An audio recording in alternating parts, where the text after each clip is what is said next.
You with another one. Right, As a man, if it's raining, you pull on an umbrella? No.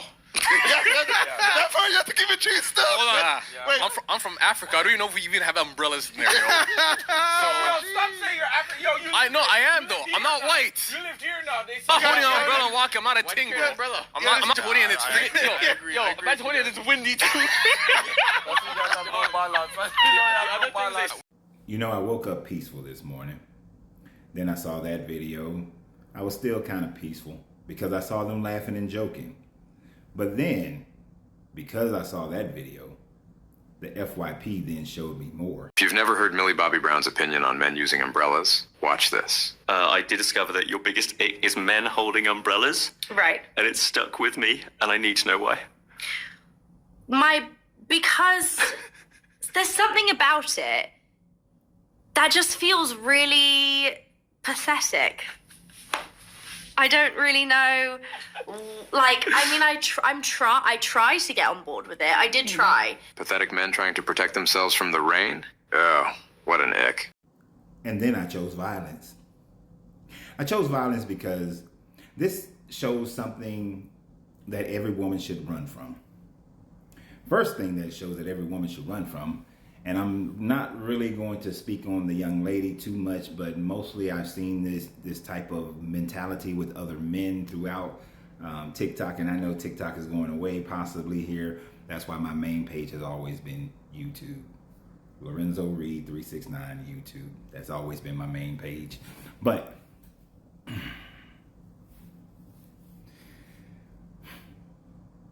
first, let me look at it historically.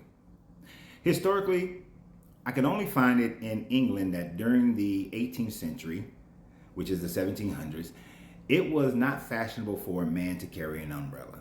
If a man was carrying an umbrella, he was seen as less than a man. And their mentality was the fact that a man should be able to withstand the rain, withstand the wind, the weather.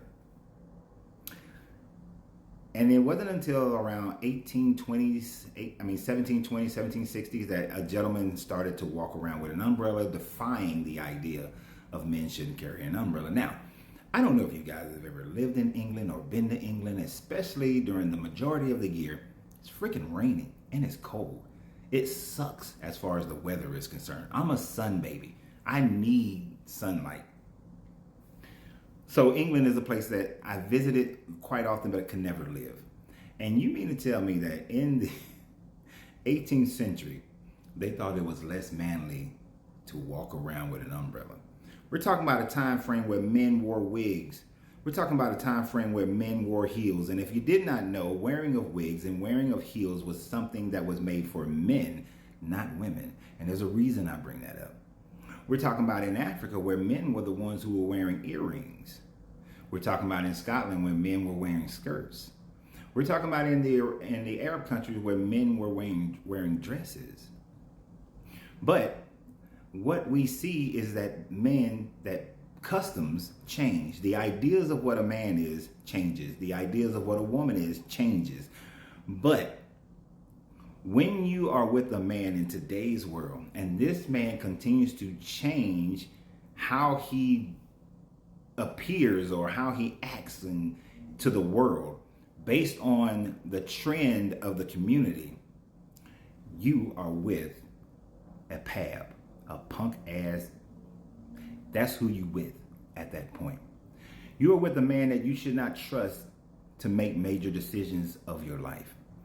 Because the practicality of having an umbrella over walking around without one, and him choosing to do so because society said so, shows that your man will not make practical decisions about your life.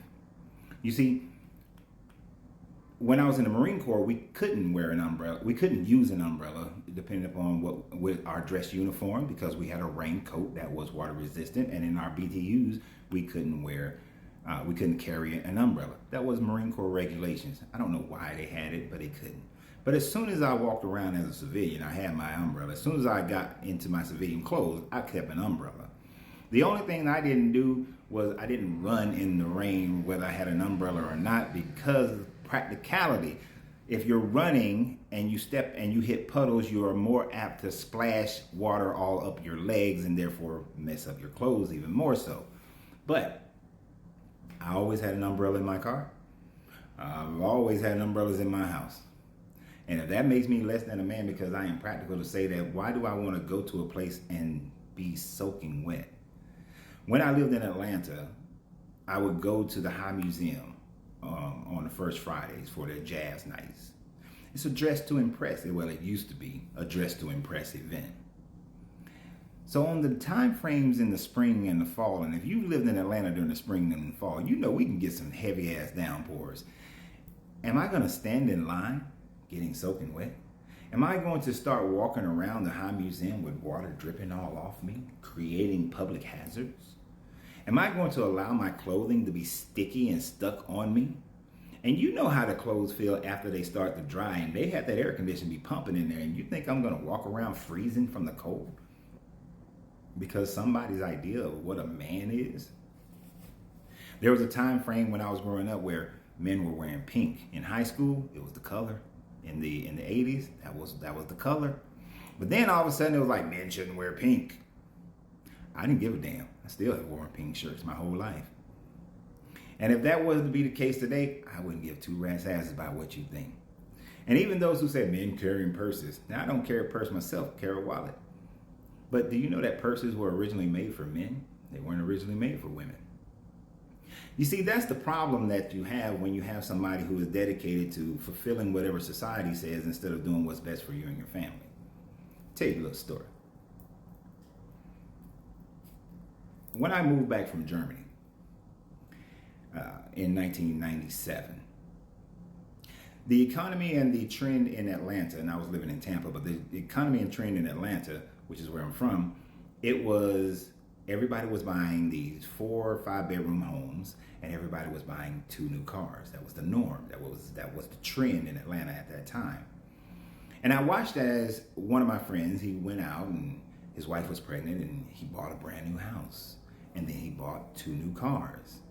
Now, all of this was based on both of their incomes. But I had warned him.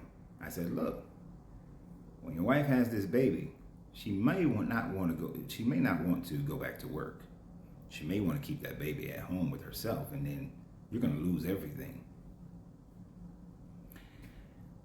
Unfortunately, when the baby was born, they broke the baby's collarbone. So of course, with this going on, she did not and was not going to put her baby in daycare. So over the next 6 months, they began to lose things. First, the loss of a car. And then the house started getting behind. And then he lost his job. Now the house is getting even further behind. Now, because of the money that I was making at that time frame, I supported them for about 6 months as he was looking to change careers at this point. So it was stupid. It was an impractical choice. It wasn't a decision that he should have made. He should have realized that as a young couple, and a still baby making couple, that is not a good decision to do, to have a household based on 2 incomes. You make it based on 1 income. Yes, you don't live like the Joneses, and I understand the trend that everybody else is buying these big houses and they're having 2 new cars, but who gives a damn? When I moved back to Atlanta, with our 1 house and our 2 older cars. And did I care what everybody else was doing? No. When it came to vacations at that time frame, Jamaica and Mexico were the trends. If Jamaica and Mexico was in the budget, sure. But if Jamaica and Mexico wasn't in the budget, we weren't going. We're going to go somewhere else that's within the budget. But I watched people get into debt. Oh, I'm just going to put it on the card, put it on the card, put it on the card. And I watched that credit score go down, down, down, down, down. And then when the dot-com bubble and the housing market crashed, they found themselves hurting. I found myself in a great position, but I found them hurting. You see, if your man is making those kind of decisions, he's the type of man that, if he's my age, 53, will say that, oh, you know what, we need a nicer, bigger house, and I'm going to go get this mortgage for this nicer, bigger house, knowing that I'm going to retire probably in the next 10, 15 years.